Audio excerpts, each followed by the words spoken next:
when thou prayest, thou shalt not be as the hypocrites are, for they love to pray standing in the synagogues and in the corners of the streets, that they may be seen of men.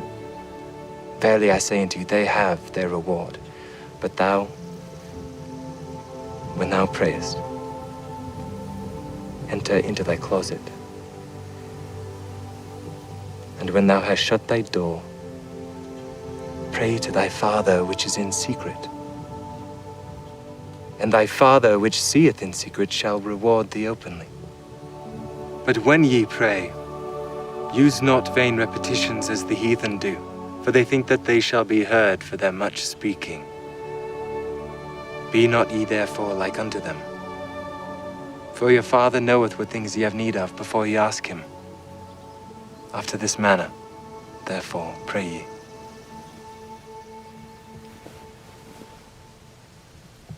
Our Father, which art in heaven,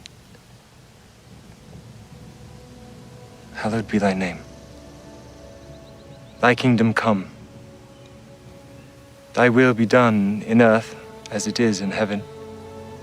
Give us this day our daily bread, and forgive us our debts as we forgive our debtors. And lead us not into temptation, but deliver us from evil. For thine is the kingdom, and the power, and the glory forever. Amen.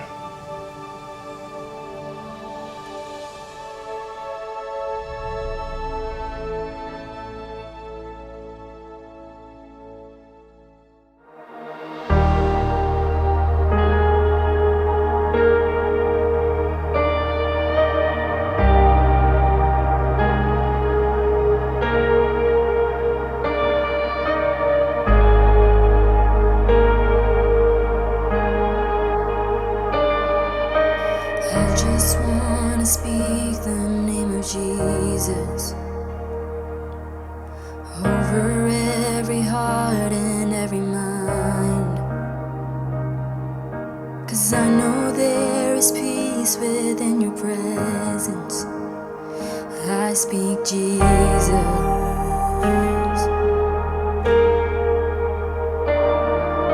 And I just wanna speak the name of Jesus. Every dark addiction starts to break, declaring there is hope and there is freedom. I speak Jesus.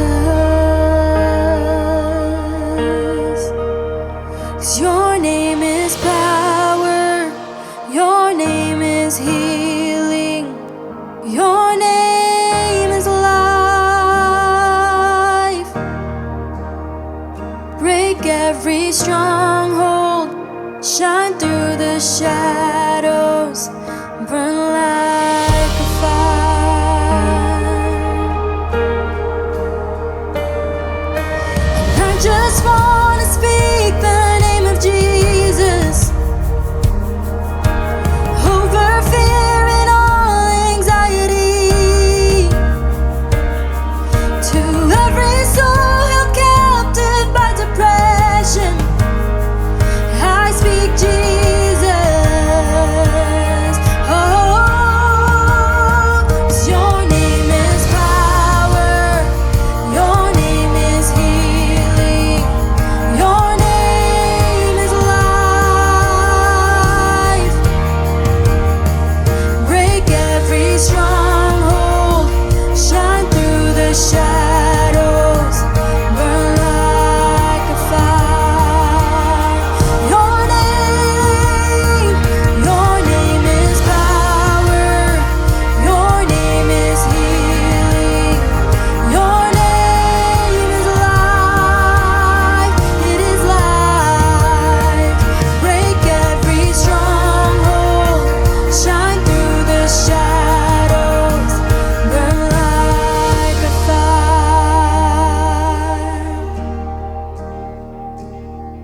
Shout Jesus from the mountains, Jesus in the streets, Jesus in the darkness over every enemy. Jesus for my family, I speak the holy name, Jesus. Oh, shout Jesus from the mountains, Jesus in the streets, Jesus in the darkness over every enemy, Jesus for my family. I speak the holy name, Jesus. Your name is power. Your name is healing. Your name is life. Is life. Break every stronghold. Shine through the shadows. Burn like a fire. Your name is power. Your name is healing. Your name is life. Break every stronghold. Break every stronghold. Shine through the shadows. Burn like a fire. I just wanna speak the name of Jesus over every heart and every mind. 'Cause I know there is peace within your presence. I speak Jesus.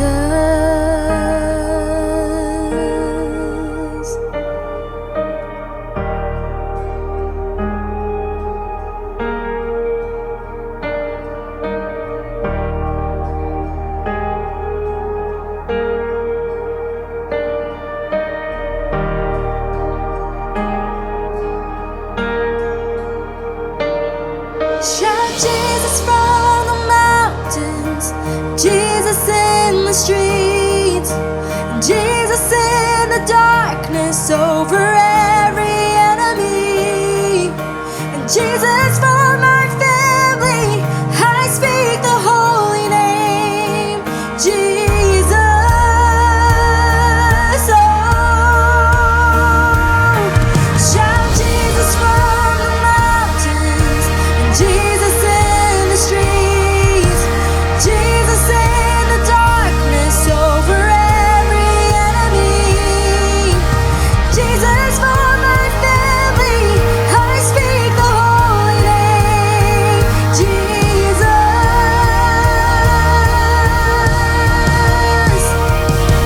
Shout Jesus from the mountains, Jesus in the streets, Jesus in the darkness over every enemy, Jesus for my family.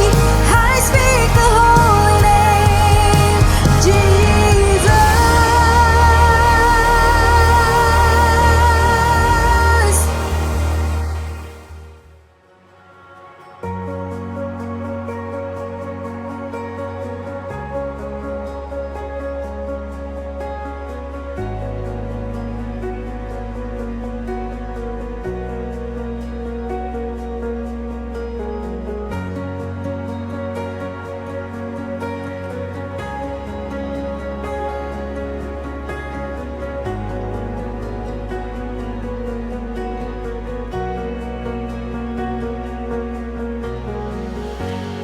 Here is where I lay it down, every burden, every crown. This is my surrender. This is my surrender. And here is where I lay it down, every lie and every doubt. This is my surrender. And I will make room for you to do whatever you want to do whatever you want to. I will make room for you to do whatever you want to whatever you want to.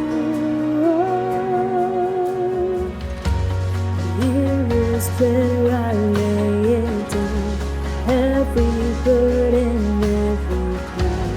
This is my surrender. This is my surrender. Here is where I lay it down, every lie and every doubt.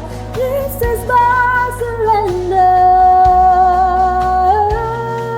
And I will make room for you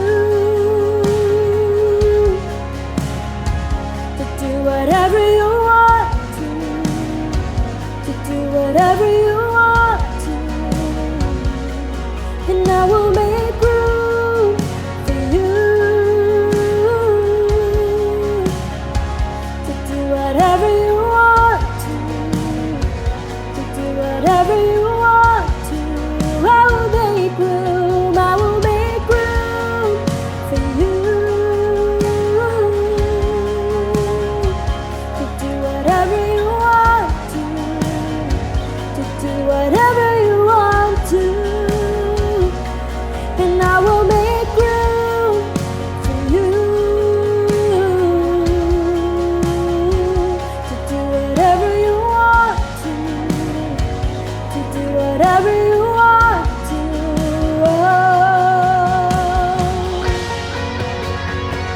We surrender, we surrender, Jesus.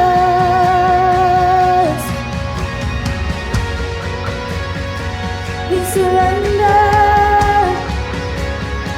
we surrender.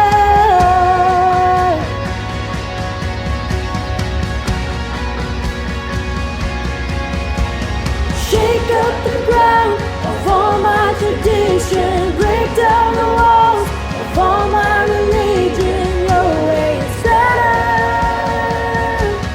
your way is better. Shake up the ground of all my tradition, break down the walls of all my religion. Your way is better, your way is better. Shake up the ground of all my tradition, break down the walls of all my religion. Your way is better, your way is better. Shake up the ground of all my tradition, break down the walls of all my religion. Your way is better, your way is better. And I will make room for you to do whatever you want to do whatever you want to. I will make room for you to do whatever you want to do whatever you want to. And here is where I lay it down. You are all I'm chasing now. This is my surrender. This is my surrender. And here is where I lay it down. You are all I'm chasing now. This is my surrender. This is my surrender.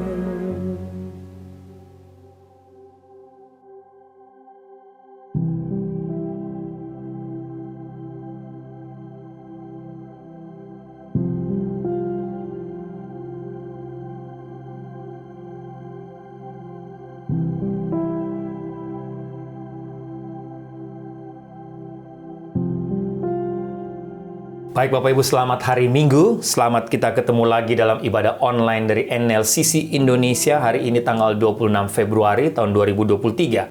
Hari ini kita sampai kepada topik yang berikut dari seri khotbah belajar dari doa Bapa Kami, khususnya selama bulan Februari dan bulan Maret ini. Dan hari ini kita sampai kepada kalimat yang berikut dari doa Bapa kami dalam Injil Matius pasal 6. Jadilah kehendak-Mu di bumi seperti di sorga. Baik, sebelum kita lebih jauh belajar sama-sama kebenaran firman Tuhan ini, mari kita tundukkan kepala, kita berdoa. Tuhan, kami bersyukur karena hari ini kami ada waktu, kesempatan lagi untuk duduk diam, beribadah, memuji, menyembah-Mu, dan secara khusus duduk diam untuk mendengarkan suara-Mu melalui kebenaran firman Tuhan hari ini. Hamba berdoa kiranya firman Tuhan, khususnya kalimat yang berikut dari doa Bapa kami, jadilah kehendak-Mu di bumi seperti di sorga ini, yang sudah memberkati menguatkan hamba, yang akan hamba share, hamba bagikan hari ini, kiranya juga menjadi berkat dan menguatkan semua Bapak Ibu yang sedang mendengarkan, sedang mengikuti ibadah online hari ini. Doa hamba belajar dari doa Bapa kami ini, kami semakin mengerti apa makna arti dari doa ini, tapi kami juga semakin mengerti apa tanggung jawab kami sebagai orang percaya, sebagai murid Tuhan ketika kami menaikkan doa ini. Berfirmanlah, bersabdalah Tuhan, karena kami sudah siap untuk mendengarkan suara-Mu. Dalam nama Tuhan Yesus kami berdoa. Amin. Baik, Bapak Ibu, saya nggak tahu Bapak Ibu masih ingat kisah atau cerita ini, kalau tidak salah waktu tahun 2021, kalau tidak salah ketika kita membahas seri tentang kitab Pengkhotbah. Saya sudah pernah menyampaikan kisah atau cerita ini, tapi ketika saya mempersiapkan bagian firman Tuhan ini, Bapak Ibu, khususnya kalimat berikut dari doa Bapa kami, yaitu jadilah kehendak-Mu di bumi seperti di surga. Saya ingin share kembali, saya nggak tahu Bapak Ibu ingat atau tidak kisah ini, tapi menarik. Kisah nyata yang diceritakan oleh Dr. James Dobson dalam bukunya yang berjudul Di Saat Kehidupan Menjadi Sulit. Dr. James Dobson menceritakan tentang seorang anak muda, seorang pemuda berumur 17 tahun bernama Chuck Fry. Chuck Fry dicatat pandai atau dikenal sebagai seorang anak muda yang pandai secara akademis dan punya semangat yang tinggi. Semangat tinggi dalam hidup, semangat tinggi dalam belajar. Lulus high school, dia mendapatkan nilai yang terbaik. Masuk ke perguruan tinggi dan selalu menjadi student yang terbaik. Setelah menyelesaikan gelar bachelor, ia melamar untuk masuk ke beberapa fakultas kedokteran. Dan akhirnya Bapak Ibu, Chuck Fry diterima di Fakultas Kedokteran di Universitas Arizona, University di Arizona, dengan 150 student lainnya dari sekitar kira-kira 6.000 lebih pendaftar. Nah, dalam semester pertama, Chuck yakin menerima panggilan Tuhan untuk menjadi seorang hamba Tuhan, tepatnya menjadi seorang misionaris. Oleh karena itu, Chuck berjanji untuk belajar dengan keras dan menguasai ilmu kedokteran yang canggih untuk dia persembahkan bagi Tuhan dengan menjadi seorang pelayan Tuhan, seorang hamba Tuhan di negara asing. Tapi Bapak Ibu, apa yang terjadi? Tahun pertama kuliah, Chuck merasa mengalami kelelahan yang aneh dan berlangsung terus-menerus.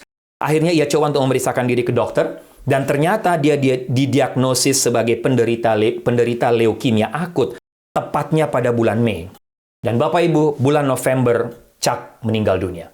Chuck dipanggil oleh Tuhan. Ada sisi lain dari cerita tentang Fry, tentang Chuck, Bapak Ibu. Chuck ternyata telah bertunangan dan akan menikah pada bulan Maret tahun pertama kuliahnya. Pacarnya bernama Karen Ernst, juga seorang anak Tuhan. Karen tahu tentang penyakit Chuck yang tidak bisa disembuhkan 6 minggu setelah bertunangan. Tapi Karen tetap memilih untuk tetap melanjutkan rencana pernikahannya dengan Chuck. Rencana pernikahan mereka. Mereka menjadi suami istri kurang dari 4 bulan sebelum tragedi kematian Chuck. Karen kemudian mendaftarkan diri juga di sekolah kedokteran di universitas yang sama di Arizona, dan setelah dia lulus, dia menjadi seorang misionaris lewat keahliannya sebagai dokter, sebagai ahli medis. Dia menjadi misionaris di Switzerland, Afrika Selatan, di South Africa. Bapak Ibu, bayangkan, ada ribuan dokter muda lain yang menyelesaikan studi mereka setiap tahun dan memasuki profesi medis. Banyak di antara mereka mungkin dengan alasan-alasan yang kurang baik. Misalnya, supaya kaya, supaya punya banyak uang, supaya terkenal, dan lain sebagainya. Hanya sejumlah kecil ahli yang ingin tinggal di negara yang terbelakang dan terpencil. Tapi kalau boleh saya katakan, Chuck adalah sebuah pengecualian yang mengagumkan. Jika diizinkan hidup lebih lama, Chuck tentunya akan mengobati ribuan orang yang membutuhkan uluran tangan dan juga akan membantu banyak orang yang miskin. Kenapa Bapak Ibu? Chuck tidak hanya ingin melayani kesehatan fisik mereka, tapi tujuan utama adalah menyebarkan Injil kepada mereka yang belum pernah mendengar kabar keselamatan itu. Nah, pertanyaan, bagaimana keluarga Chuck, bahkan kita semua, bisa mengerti tentang kehendak Tuhan yang tidak dapat dipahami, khususnya dalam kasus situasi seperti yang terjadi dalam hidup Chuck Fry? Chuck yang mencintai Yesus dengan segenap hati dan mencoba melakukan kehendak Tuhan, memberi hidupnya untuk pelayanan. Mengapa dia diambil pada usia muda meskipun ada begitu banyak orang, anggota keluarga, sahabat-sahabatnya berdoa bahkan puasa demi untuk kesembuhannya. Tapi Tuhan dengan tegas mengatakan tidak kepada Chuck. Tuhan mengatakan tidak kepada mereka semua yang berdoa puasa untuk kesembuhan Chuck. Kenapa Bapak Ibu? Siapa di antara kita yang bisa menjawab pertanyaan ini? Nah, hari ini kita akan melanjutkan belajar dari doa Bapa kami.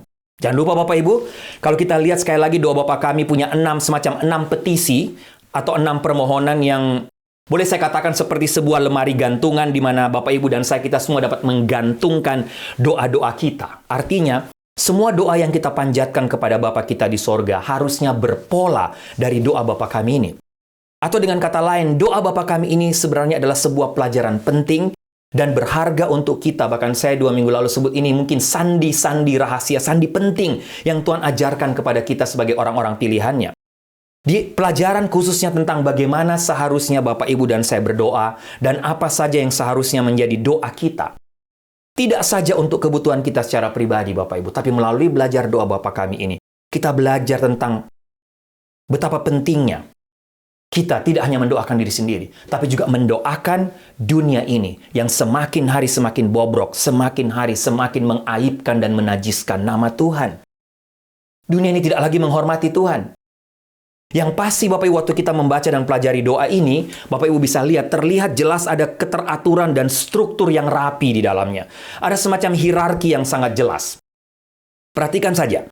Doa ini dimulai dengan sebuah pernyataan sekaligus penjelasan tentang sebuah hubungan antara anak dan bapa. Relasi antara anak dan bapa yang penuh kasih. Bapak Ibu. Nah, berbicara tentang relasi anak dan bapa ini juga sekaligus bicara tentang kedekatan kita dengan Bapa kita di sorga. Sebagai Bapa yang penuh kasih, jangan lupa Dia selalu bersama dengan kita. Kita dapat menemui Dia setiap saat. Bapak, Ibu, dan saya bisa meminta apa saja kepadanya. Dan menurut saya poin ini, poin tentang relasi anak dan bapa sangat penting ketika kita bicara soal doa. Bapak Ibu, tapi jangan lupa, bicara soal relasi anak dan bapa, kita tidak boleh lupa prinsip ini juga. Ingat, siapa kita? Anak. Namanya saja anak, itu berarti kita bukan penentunya. Kita bukan kepalanya. Kita bukan pusatnya, kita bukan starting point-nya Bapak Ibu. Segala sesuatu tidak bergantung pada anak, betul, tapi kepada Bapa. Nah, ketika Yesus mengajar doa ini, Yesus mengajar kita untuk memulainya dengan Allah sebagai Bapa. Tapi juga Allah Bapa yang penuh dengan kemuliaan dan kekudusan. Sehingga dalam relasi ini kemuliaan dan kekudusan Sang Bapa harus menjadi starting point. Harus menjadi titik tolaknya, harus menjadi awal mula dari semua doa kita. Harus menjadi fondasi dasar dari semua doa Bapak, Ibu, dan saya. Seluruh rangkaian petisi atau permintaan doa Bapa kami ini, Bapak Ibu, selalu Bapak Ibu lihat dimulai dengan pemahaman dan konsep yang benar tentang siapa itu Tuhan. Dia itu Bapa kita. Dia Allah yang kudus. Dia Bapa tapi juga pada saat bersamaan dia Allah yang kudus, Allah yang penuh dengan kemuliaan.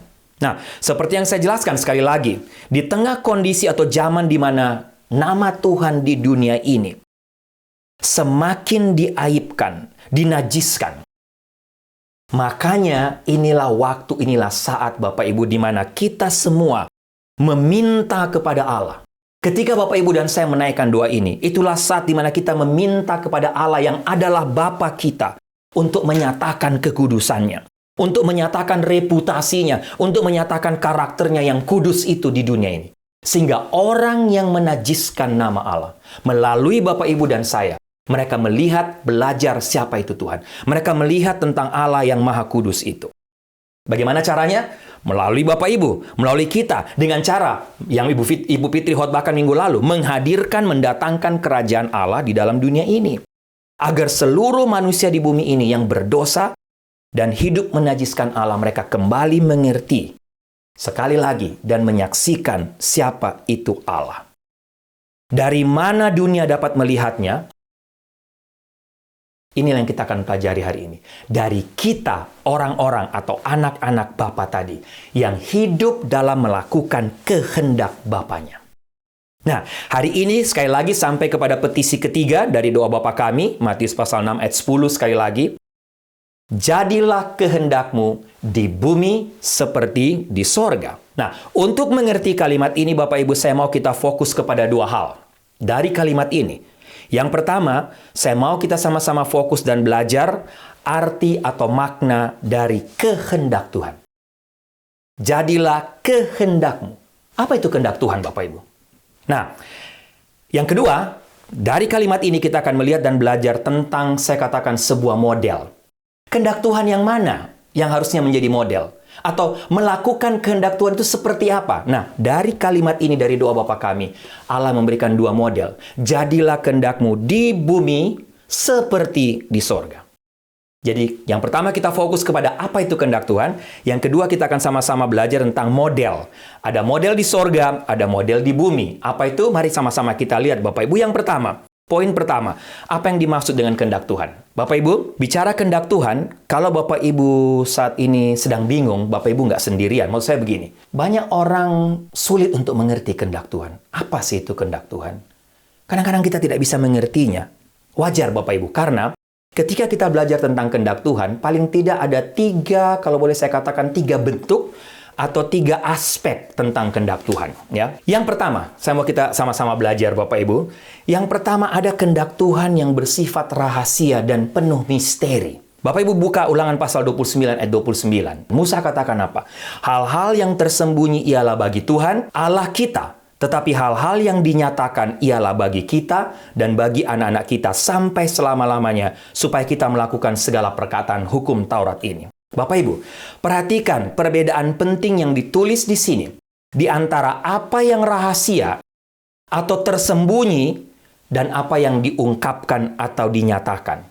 Apa yang dinyatakan adalah milik kita, dan panggilan kita adalah untuk mentaatinya, melakukannya. Tapi apa yang tersembunyi atau rahasia, firman Tuhan katakan itu milik Tuhan. Dan kita tidak dapat mengetahuinya. Kalau begitu, apa itu kehendak Allah yang misterius atau yang rahasia? Menarik, Paulus menulis sesuatu, Bapak Ibu, atau menyatakan sesuatu pernyataan dalam Efesus pasal 1 ayat 11. Sekarang kita lihat Efesus pasal 1 ayat 11. Paulus katakan apa? Aku katakan di dalam Kristus, karena di dalam Dialah kami mendapat bagian yang dijanjikan.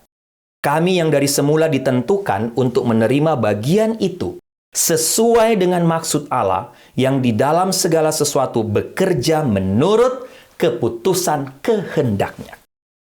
Apa kira-kira yang Rasul Paulus maksudkan di sini? Secara sederhana Bapak Ibu, kira-kira begini. Paulus ingin mengingatkan kita bahwa segala sesuatu yang terjadi dalam dunia ini maupun dalam hidup kita, semuanya terjadi dalam rangka memenuhi tujuan Tuhan atas dunia ini dan atas hidup kita.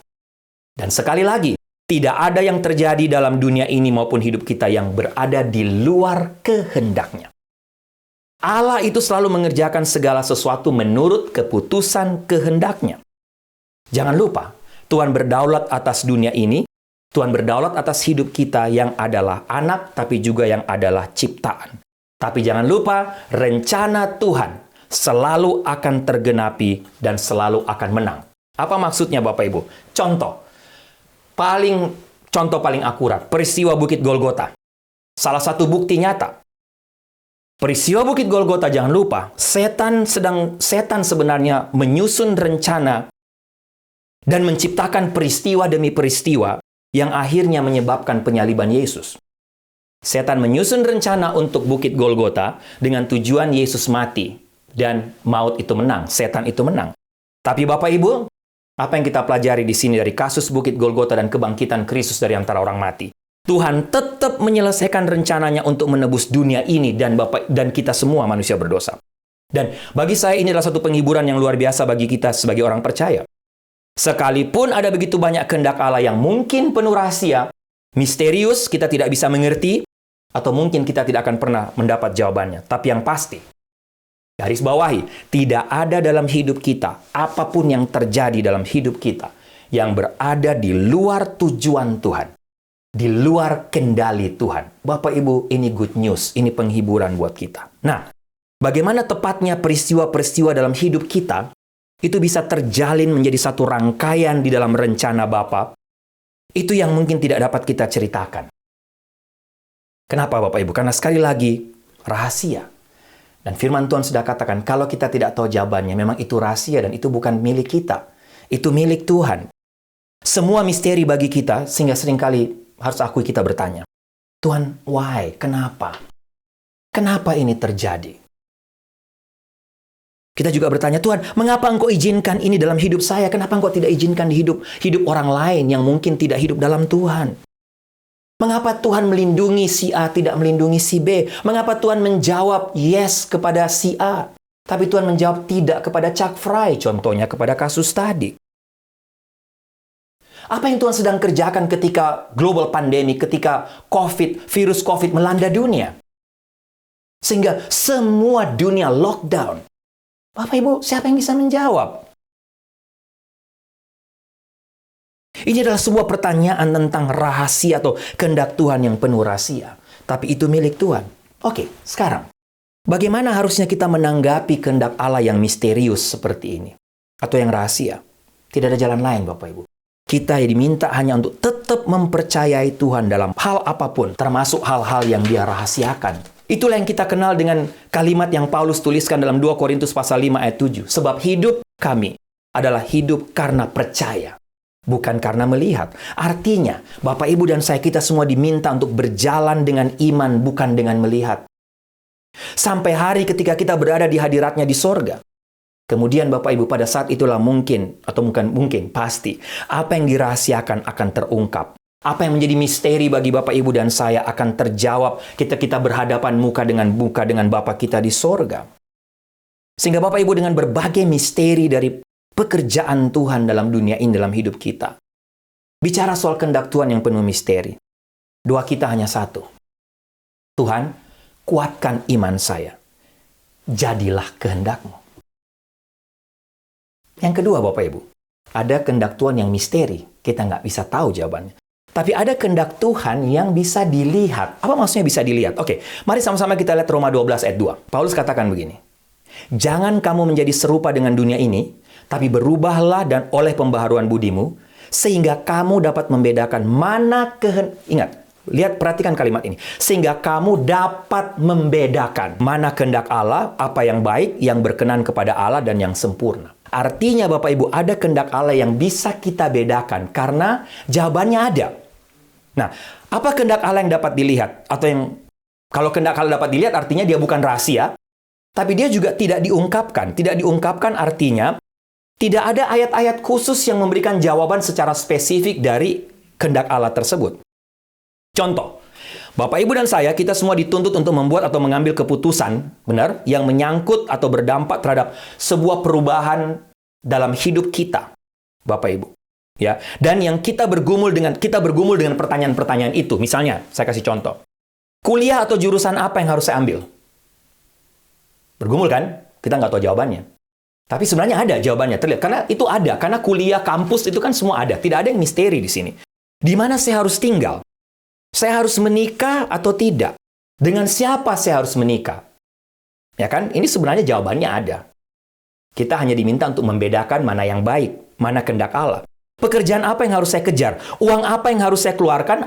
Mana yang saya harus simpan? Mana yang saya harus bagikan kepada orang lain yang membutuhkan? Gereja mana tempat saya beribadah? Gereja mana yang cocok buat saya? Tanggung jawab apa yang harus saya pikul di pundak saya? Kira-kira pertanyaan. Bapak Ibu bisa susun pertanyaan lain. Nah, Bapak Ibu, setiap kali kita menemui persimpangan jalan seperti ini di mana kita bingung, disinilah kita semua akan sampai kepada sebuah pertanyaan. Apa kira-kira kehendak Tuhan untuk saya ya? Di mana saya harus kuliah ya? Di mana saya harus tinggal ya? Tuhan kehendaki yang mana ya? Saya harus menikah atau tidak ya? Dengan siapa saya harus menikah? Tapi sekali lagi, tidak ada satu ayat pun di dalam Alkitab yang memberitahu jawaban atas pertanyaan tadi. Misalnya, pasal berapa, ayat berapa? Hai Ricky, kamu harus menikah dengan Sarah. Kan nggak ada ayatnya. Hai Ricky, kamu harus tinggal di Amerika, bukan di Sidoarjo. Atau oh Ricky, kamu harus pelayanan di Sidoarjo. Tidak ada ayatnya, Bapak Ibu. Ya, atas pertanyaan tadi. Tapi di sisi lain, kehendak Tuhan dalam hal-hal ini juga tidak rahasia, kan? Tidak misteri. Kita hanya diminta untuk memilih yang terbaik. Dan yang terbaik itu sebenarnya dapat kita ketahui. Hanya membutuhkan waktu untuk diuji dan butuh pemikiran yang lebih matang. Contoh Bapak Ibu semua pasti kita alami. Waktu kita mau mengambil keputusan tinggalkan Indonesia, datang ke Amerika. Kami sekeluarga, waktu mau memutuskan tinggalkan pelayanan atau ya tidak melanjutkan pelayanan di Sidoarjo, melanjutkan pelayanan di sini. Apa yang kita lakukan? Berdoa. Kita perlu ambil keputusan yang tepat, perlu ambil keputusan yang bijak. Kita perlu mendoakannya. Kita perlu mengujinya dengan waktu, menguji dengan sharing dengan teman-teman yang juga mendoakan kita. Waktu kita ambil keputusan tahun 2015-2016 mau merging dengan NLCC, dengan New Life Community Church. Kita tidak mau lagi memakai nama GMI misalnya, kita bergabung, merging. Kita minta tanda dari Tuhan. Kita berdoa, kita menguji. Nah, Bapak Ibu, bagaimana seharusnya kita menanggapi kehendak Allah yang terlihat seperti kasus-kasus tadi? Disinilah kita membutuhkan yang namanya hikmat. Hikmat itu dapat kita peroleh melalui pengujian. Kita minta sama Tuhan. Tuhan berikan saya hikmat. Berikan saya tanda untuk bisa mengambil keputusan yang tepat. Yang diperlukan adalah pemikiran yang matang, mengujinya melalui beberapa cara. Bapak Ibu minta tanda, Bapak Ibu berdoa, minta tanda dari sahabat, dari teman yang mendoakan, Bapak Ibu minta tanda dari ayat firman Tuhan. Atau bahkan kadang-kadang Tuhan beri tanda bisa lewat mimpi untuk kita tidak salah mengambil keputusan. Banyak kali Tuhan memberikan kita pemikiran yang logis. Tidak perlu minta tanda-tanda yang supranatural. Bapak Ibu, Tuhan kasih tanda misalnya. Tuhan, saya jatuh cinta sama wanita itu. Saya minta tanda Tuhan, bisa nggak ada burung yang terbang tiba-tiba hinggap di atas kepalanya.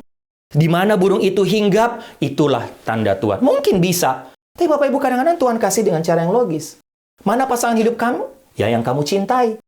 Yang kamu jatuh cinta. Dan dia juga mencintai. Kalau hanya bertepuk sebelah tangan, belum tentu juga dari Tuhan. Jangan dipaksakan. Contohnya kira-kira seperti itu Bapak Ibu. Sehingga ujian-ujian yang kita lakukan memang membutuhkan pengalaman, kematangan secara rohani, kebijaksanaan, tidak hanya kebijaksanaan diri sendiri, tapi juga dari orang lain.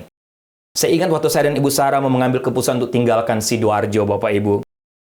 Memutuskan untuk pelayanan di sini tidak gampang. Kami berdoa, kami tanya kepada semua orang, Bapak Ibu bisa tanya. Tidak hanya majelis gereja, teman-teman yang mengasihi kami. Kami tanya kepada koster gereja. Kami tanya kepada semua jemaat. Mulai dari yang muda, yang tua. Kami sharing. Karena kami ingin tanya orang tua dan lain sebagainya.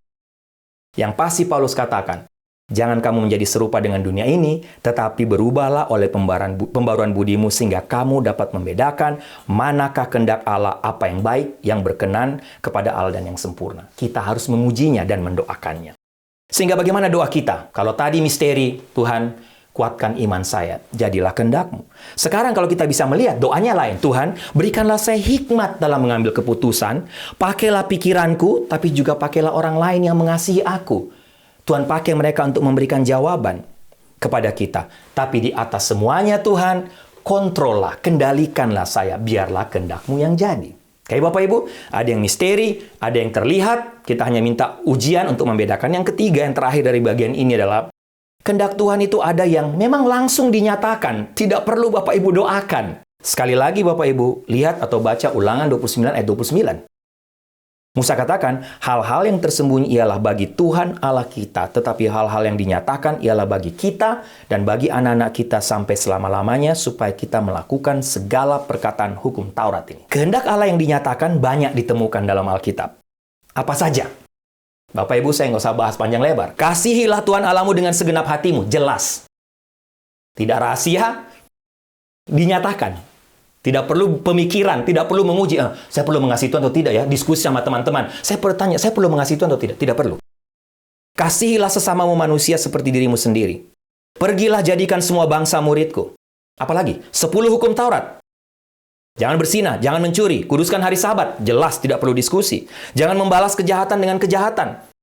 Di Bible Study kita belajar, jangan memandang muka. Jelas, kalau kamu masih jadi orang Kristen tapi memandang muka, kamu juga berdosa. Apalagi, berdoalah senantiasa, mengucap syukurlah dalam segala hal. Jangan khawatir, jadikan Tuhan sebagai yang utama dan pertama. Matius 6 ayat 25-34. Apalagi, persembahan persepuluhan dalam Maleakhi pasal 3 ayat 10. Bapak Ibu tidak perlu pertimbangan, tidak perlu diskusi. Ini adalah kehendak Tuhan dan sangat jelas semuanya terungkap. Tidak rahasia, tidak butuh pengujian, tidak perlu kita memikirkan mana, kita bedakan mana yang baik, mana yang tidak baik kan? Jelas. Semuanya jelas dan dapat dipahami. Sehingga kehendak Tuhan yang dinyatakan tidak terbatas pada ayat-ayat yang menggunakan kata-kata kehendak Tuhan. Semua yang Tuhan minta untuk kita lakukan di dalam kitab suci adalah kehendaknya bagi kita. Kehendak Allah yang dinyatakan harus selalu menjadi perhatian utama kita. Kenapa? Karena Bapak Ibu, Tuhan tidak akan meminta pertanggungjawaban kita atas apa yang Dia rahasiakan. Tetapi Tuhan akan meminta pertanggungjawaban kita atas apa yang telah Dia nyatakan secara jelas. Tuhan tidak minta pertanggungjawaban dari kita dari hal-hal yang kita tidak tahu jawabannya. Tapi jelas, kalau kuduskan hari Sabat, kasihi Tuhan Allahmu, jangan khawatir, persembahan persepuluhan, pergi beritakan Injil, Bapak Ibu, Tuhan akan minta pertanggungjawaban dari kita. Dan menurut saya ini good news. Kalau Bapak Ibu dan saya khawatir bahwa, aduh, jangan-jangan saya sudah tidak melakukan kehendak Tuhan. Karena keputusan yang salah ketika saya memilih teman hidup, memilih tempat tinggal dan lain sebagainya, Bapak Ibu. Oke, kita bisa takut, mungkin kita bisa salah mengambil keputusan.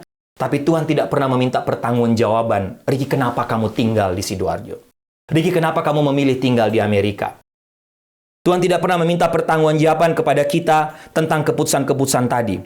Tapi yang Tuhan minta pertanggungjawaban dari saya, apa yang saya kerjakan, saya lakukan ketika saya tinggal di Amerika.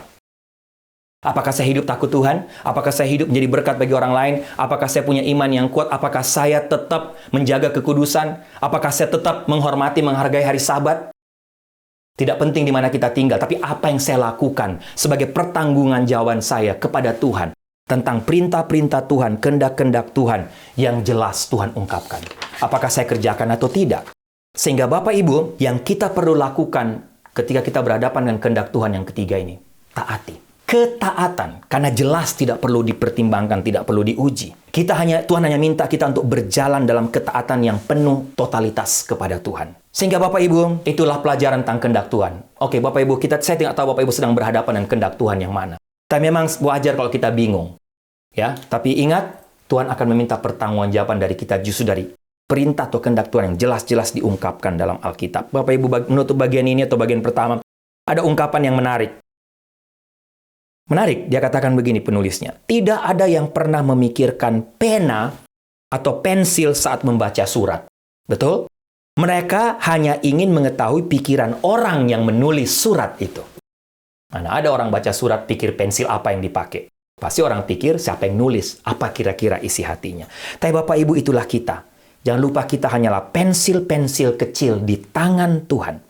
Menjadi pensil kecil di tangan Tuhan membutuhkan perubahan radikal dalam cara kita melihat diri kita sendiri dan melihat Tuhan. Tuhan bukan tangan kanan kita yang harus melayani kebutuhan hidup kita selalu. Tapi sebaliknya, Bapak, Ibu, dan saya, kita anak. Kitalah yang harus memahami bahwa semua diri kita, dari diri kita dan semua yang kita berikan, harus digunakan untuk kemuliaan Bapa kita, untuk kemuliaan Tuhan. Bapak Ibu, yang kedua, yang terakhir adalah model tadi yang saya sampaikan. Oke, itu arti kehendak Tuhan. 3 aspek. Sekarang model dalam melakukan kehendak Tuhan. Model yang mana Bapak Ibu? Jadilah kehendakmu di bumi seperti di sorga. Perhatikan, Tuhan kita memberikan sebuah model tentang bagaimana kehendak Allah harus dilakukan. Bapak, jadilah kehendakmu di bumi seperti di sorga. Pertanyaan pertama Bapak Ibu. Siapa yang melakukan kehendak Tuhan di sorga? Maksud saya begini. Dari doa ini, saya melihat Tuhan memberikan model yang pertama, yaitu model di sorga. Siapa yang melakukan kehendak Tuhan di sorga? Tidak ada lain, malaikat. Apa yang kita belajar dari malaikat dalam mentaati kehendak Tuhan? Model apa yang kita pelajari? Malaikat tidak pernah tunggu-tunggu dalam melaksanakan kehendak Tuhan. Malaikat selalu melaksanakan kehendak Tuhan dengan penuh komitmen dan totalitas. Apapun yang disuruh, dikerjakan langsung. Ya, malaikat memberitakan tentang berita kedatangan Mesias, dia kerjakan. Waktu Yesus terangkat ke sorga, malaikat datang dan memberitakan, kenapa engkau melihat di sini, kenapa engkau menunggu di sini, kenapa engkau berdiri melihat ke sorga.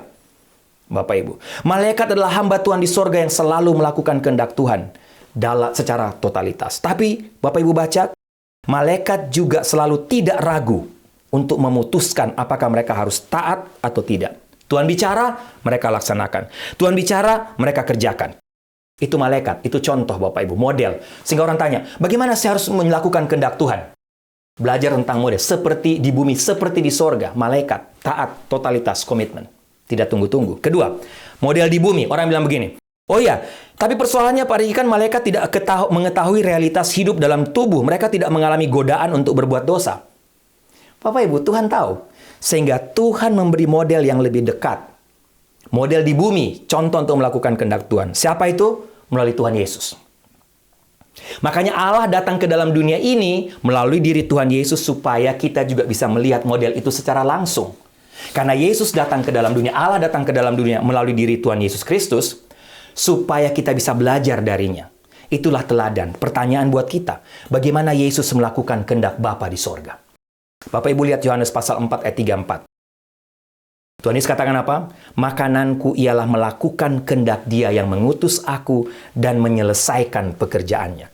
Menarik, Yesus memakai analogi makanan dalam melakukan kehendak Bapa. Apa artinya Bapak Ibu? Menyehatkan. Seperti makanan untuk jasmani, kita cari makanan yang enak, tidak hanya enak, tapi kita cari makanan yang bergizi. Dan waktu kita makannya, kita puas, bukan? Demikian pula melakukan kehendak Allah. Tuhan Yesus pakai analogi makanan. Kalau kita melakukan kehendak Allah, kita itu berarti kita akan hidup kita akan terpelihara secara rohani. Kita juga akan sehat secara rohani. Bukan hanya sehat, tapi kita akan puas. Kenapa? Karena kita melakukan kehendak Tuhan itu dengan seperti makanan, dengan senang hati, dengan rasa puas masuk ke dalam tubuh kita. Sehingga Bapak Ibu, luar biasa. Tuhan kasih contoh di sorga, malaikat. Tuhan juga kasih contoh tentang Yesus. Yesus melakukan kehendak Bapa di bumi ini dengan ketaatan juga. Tapi ketaatan dengan apa? Dia pakai analogi makanan. Artinya dengan senang hati. Dengan rasa puas. Kenapa? Tidak hanya menyehatkan. Kalau untuk jasmani Bapak Ibu melakukan semua rule-nya dengan taat, bukan? Ke gym teratur, diet teratur. Tapi bagaimana dengan kesehatan rohani? Tuhan bilang belajar dari Yesus. Kalau mau sehat secara rohani, lakukan taati kehendak Bapa dengan sukacita, dengan senang hati, dan engkau akan mengalami kepuasan. Bapak Ibu, saya akan menutup khotbah ini. Tentunya Bapak Ibu bertanya, oke, mengerti kehendak Tuhan, oke, ada dua model melakukan kehendak Bapa di sorga, malaikat, model bagaimana Tuhan Yesus memberikan teladan tentang mentaati kehendak Bapa di bumi ini. Sekarang apa yang harus kita lakukan? Dua saja. Yang pertama, lakukan setiap perintah yang Tuhan minta untuk kita taati. Dengan totalitas, dengan komitmen. Tuhan Yesus bilang dalam Matius 12:50, sebab siapapun yang melakukan kehendak Bapa-Ku di sorga, dialah saudaraku laki-laki, dialah saudaraku perempuan, dialah ibuku. Tidak ada jalan lain. Lakukan. Apa yang kita tahu, perintah Tuhan, khususnya yang diungkapkan, lakukan, taati. Taati dengan penuh komitmen. Taati dengan totalitas. Taati dengan senang hati. Seperti makanan tadi, dengan rasa puas. Sehingga ketika kita berdoa, jadilah kehendak-Mu, sebenarnya pada saat itu kita sedang berkomitmen untuk meneladani Tuhan Yesus dalam ketaatannya terhadap semua perintah Bapaknya. Dan yang kedua Bapak Ibu, jika kita menerima kehendak Allah dalam berupa beban, pergumulan hidup, terimalah itu, terimalah setiap beban yang Tuhan minta untuk Bapak Ibu dan saya pikul. Contoh yang paling akurat tentang bagaimana menaikkan doa ini, tapi juga tahu dan bersedia untuk menerima, menanggung semua konsekuensinya. Khususnya ketika berbicara memikul beban yang Tuhan minta untuk kita pikul, adalah doa Tuhan Yesus ketika Dia bergumul di Taman Getsemani. Bayangkan, pada saat itu saya nggak usah panjang lebar, Bapak Ibu sudah tahu di Taman Getsemani. Yesus itu tahu apa yang akan terjadi dalam hidupnya dalam beberapa jam kemudian. Dia tahu bahwa dia akan melewati masa-masa yang mungkin paling suram, paling berat dalam hidup dan pelayanannya. Dalam rangka apa? Menanggung dosa kita semua. Dia tahu bahwa dia akan disiksa. Dia tahu dia akan dicambuk sampai mati mungkin. Dia tahu dia akan dihina, akan diludahi. Dia tahu akhir hidupnya adalah di atas bukit Golgota, di atas kayu salib. Tapi Bapak Ibu, perhatikan apa yang Yesus katakan di Taman Getsemani ketika dia berdoa kepada Bapa. Matius pasal 26 ayat 39. Yesus katakan apa? Bapakku, jika mungkin biarlah cawan ini berlalu dariku. Namun demikian, bukan seperti yang aku kehendaki, tetapi seperti yang Engkau kehendaki. Bapak Ibu, inilah model dari kehendak Tuhan yang kita harus lakukan di bumi ini. Belajar dari doa Tuhan Yesus di Taman Getsemani. Tuhan, kalau boleh cawan ini lalu. Kalau boleh beban ini lalu daripadaku. Tapi Tuhan, bukan kehendakku yang jadi, tapi biarlah kehendak-Mu yang jadi. Dan ketika dia tergantung di atas kayu salib, Yesus berkata, Bapa, ampunilah mereka semua. Bapa, ke dalam tangan-Mu lah aku serahkan nyawaku. Sehingga Bapak Ibu, pelajaran penting buat kita pada masa kini. Semakin besar kasih kita kepada Bapa, kita akan semakin kuat ketika berada di bawah beban yang Tuhan izinkan atau minta untuk kita tanggung. Dan kasih kepada Bapa itu akan terus bertumbuh dalam hidup kita. Sebagaimana kasih Bapa juga melalui diri Tuhan Yesus, yang terus mengasihi tanpa batas, mengasihi Bapak Ibu dan saya. Nah Bapak Ibu, Kisah di Taman Getsemani ini menunjukkan kepada kita bahwa permohonan ketiga atau petisi ketiga dari doa Bapa kami ini adalah hal yang paling sulit untuk kita lakukan. Adalah kalimat yang paling sulit untuk didoakan karena itu mengubah cara berpikir kita tentang doa. Ada orang yang beritahu teks ketika menonton ibadah online kami tentang doa Bapa kami, Bapak Ibu. Ketika kami membahas atau khotbah seri doa Bapa kami, dia teks dan Ibu Sarah. Ironis ya, khotbah doa Bapa kami dikhotbahkan di gereja, tapi tidak pernah dibacakan di gereja. Setiap minggu tidak pernah dibacakan. Bapak Ibu, kenapa saya tidak pernah mengajak kita untuk selalu atau secara rutin, seolah-olah menghafal di luar kepala, membaca doa Bapa kami tiap minggu di gereja? Saya sudah singgung 2 minggu lalu. Karena sebenarnya doa ini Bapak Ibu, kalau Bapak Ibu mau dengan jujur, tahu konsekuensinya, adalah sesuatu yang sangat berat untuk dinaikkan. Persoalannya bukan kita bisa hafal atau tidak. Persoalannya bukan apa tiap minggu kita hafalkan kata ini di gereja. Apakah saya melakukan atau tidak? Pemikiran pertama kita tentang doa Bapak Ibu, mungkin bahwa doa adalah cara untuk membuat Tuhan melakukan kehendak kita. Tapi Yesus melalui doa Bapa kami, khususnya melalui petisi ketiga ini, mengajarkan sesuatu yang sangat jelas melalui doa ini, khususnya ketika petisi ini Tuhan ajarkan. Bapak Ibu, bertolak belakang dengan konsep kita. Tujuan doa bukan agar Tuhan melakukan kehendak kita, tapi agar kita melakukan kehendak Tuhan. Dan bagi saya, tidak gampang. Ini berat ketika Bapak Ibu katakan, Tuhan, jadilah kehendak-Mu di bumi seperti di sorga. Bapak Ibu, saya mau tutup dengan 2 contoh. Ada orang pernah tanya, berapa banyak kira-kira surat yang diterima Presiden Amerika Serikat setiap hari? Berapa Bapak Ibu? Bapak Ibu kira-kira? Jawabannya datang dari Mike Kelleher. Dia adalah direktur kantor korespondensi kepresidenan. Mike Kelleher katakan, Presiden Amerika Serikat rata-rata menerima sekitar 65.000 surat kertas setiap minggu dan sekitar 100.000 email, 1.000 fax, dan 2.500 hingga 3.500 panggilan telepon tiap hari. Bapak Ibu, Presiden bisa? Gak mungkin jawab semuanya. Dia ada stafnya. Itulah namanya bagian Departemen Korespondensi Kepresidenan. Mereka pilih mana yang sama, mereka kumpulkan, kemudian mereka kasih ke Presiden. Biasanya katanya Presiden itu paling tidak hanya menjawab 3 atau 4 surat per hari. Dari sekian ratus ribu surat yang dia terima, Bapak Ibu. Apa yang kita belajar dari sini? Presiden Amerika Serikat terbatas. Tapi Bapa kita di sorga tidak terbatas. Bayangkan dia menerima doa dari seluruh umat manusia di dunia ini. Dengan berbagai permintaan, berbagai keluhan. Tuhan atau Bapa kita di sorga tidak hanya sanggup mendengar permintaan seluruh umat manusia pada saat bersamaan. Tapi Tuhan juga tahu cara untuk menghandle tiap-tiap permasalahan yang kita panjatkan kepada Tuhan. Tuhan tidak perlu punya staf kepresidenan seperti Presiden Amerika Serikat. Tuhan tidak perlu bingung untuk menjawab tiap-tiap doa kita. Bapak Ibu, ini memuatkan kita. Dan terakhir, satu lagi. Menarik Bapak Ibu, Departemen Perhubungan dan Transportasi dari Amerika Serikat pernah menyisihkan 200 juta US dollar untuk sebuah penelitian yang mereka sebut Highway Automatic System. Ya, untuk rupanya sistem ini adalah untuk membantu mengurangi kekacauan traffic yang terjadi di freeway dan di highway dan di freeway. Kalau sistem ini jalan dengan baik Bapak Ibu, artinya setiap mobil yang sampai atau memasuki freeway yang padat, ada semacam yang mereka sebut sebagai super cruise control yang memungkinkan mobil itu waktu dikontrol, semua mobil di freeway itu mereka jalan dengan kecepatan yang sama. Semuanya dikontrol, Bapak Ibu. Perjalanan seperti itu akan memungkinkan dengan menggunakan semacam magnet khusus yang mereka taruh di bawah freeway, di bawah aspal, dan setiap 4 feet harus ada harus ada magnetnya. Magnet itu akan mentransfer sinyal antara kendaraan dan sistem komputer utama.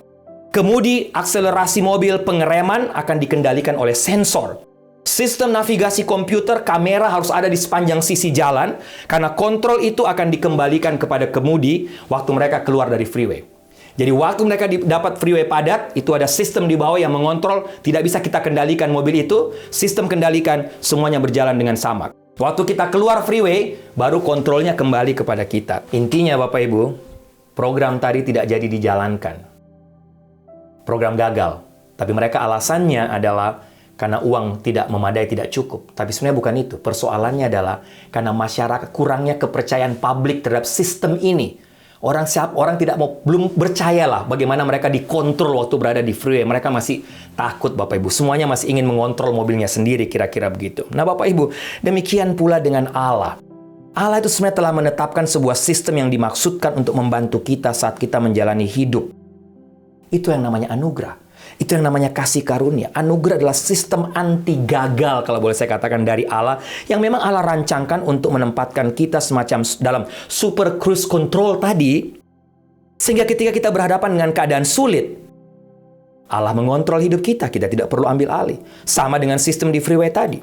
Hanya ada satu kesulitan dengan sistem ini, adalah membuat orang percaya dengan nyaman dan pasrah berserah total kepada sistem. Artinya, kesulitan kita adalah kita sulit untuk merasa nyaman dan berserah total kepada kontrol Tuhan, kepada kehendak Allah. Bapak Ibu, harus diakui itulah masalah kita semua manusia. Kita lebih suka mempertahankan kendali atas kemudi hidup kita, meskipun kecenderungan inilah yang mendorong kita kepada ketidakpuasan dan konflik yang tidak berkesudahan. Bahkan kita juga bisa akhirnya komplain dan marah kepada Tuhan. Kita selalu lupa katakan, ada lagu Jesus take to wheel, artinya biarlah Tuhan Yesus yang memegang kendali hidup kita. Tuhan sudah kasih sistemnya, tapi kita yang masih ragu, masih takut untuk menyerahkan hidup kita kepada Tuhan. Baik Bapak Ibu, kiranya firman Tuhan ini menjadi berkat menguatkan kita lagi. Bukan pentingnya berapa banyak kita menghafal atau seberapa hafal kita, seberapa sering kita sebut. Tapi apakah kita tahu konsekuensi tanggung jawab kita ketika kita menaikkan doa ini? Saya mau kita mengakhiri bagian ini sekali lagi dengan menaikkan doa Bapa kami secara bersama-sama. Kalau Bapak Ibu belum menghafal, Bapak Ibu bisa melihat, membuka Injil Matius pasal 6, ayatnya yang ke-10, sekali lagi ayatnya yang ke-9 sampai ayatnya yang ke-13. Saya undang kita semua menundukkan kepala. Sebagai penutup bagian firman Tuhan ini, mari sama-sama kita mengucapkan kalimat doa ini. Kalau Bapak Ibu belum sanggup, Bapak Ibu tidak berani, atau Bapak Ibu masih takut, tapi nggak apa-apa. Bapak Ibu bisa katakan kepada Tuhan, Tuhan, saya mau menaikkan doa ini, tapi kuatkan, mampukan saya.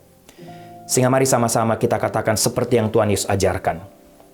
Bapa kami yang di sorga, dikuduskanlah namamu, datanglah kerajaanmu, jadilah kehendak-Mu di bumi seperti di sorga. Berikanlah kami pada hari ini makanan kami yang secukupnya, dan ampunilah kami akan kesalahan kami, seperti kami juga mengampuni orang yang bersalah kepada kami. Dan janganlah membawa kami ke dalam pencobaan, tapi lepaskanlah kami daripada yang jahat. Karena Engkau yang punya kerajaan, dan kuasa, dan kemuliaan, sampai selama-lamanya. Amin.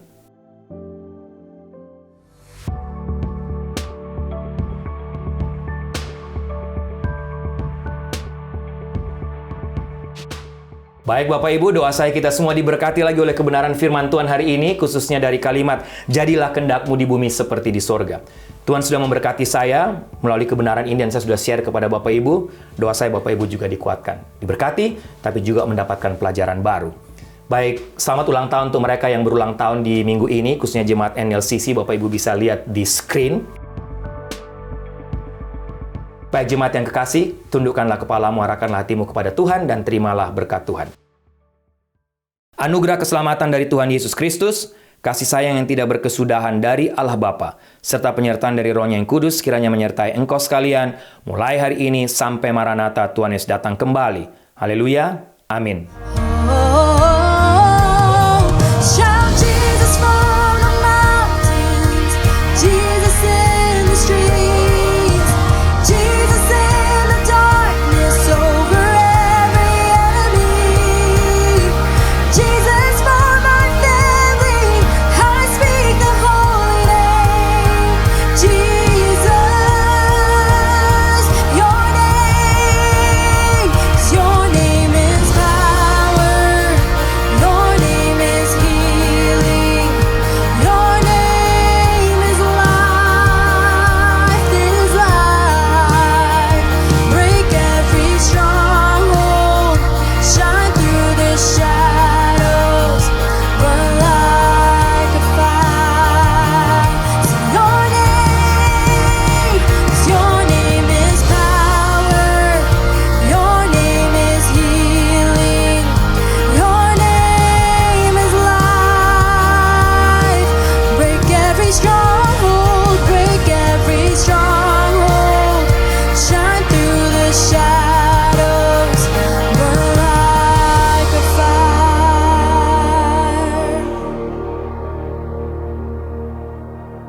just want to speak the name of Jesus over every heart and every mind. 'Cause I know there is peace within your presence. I speak Jesus.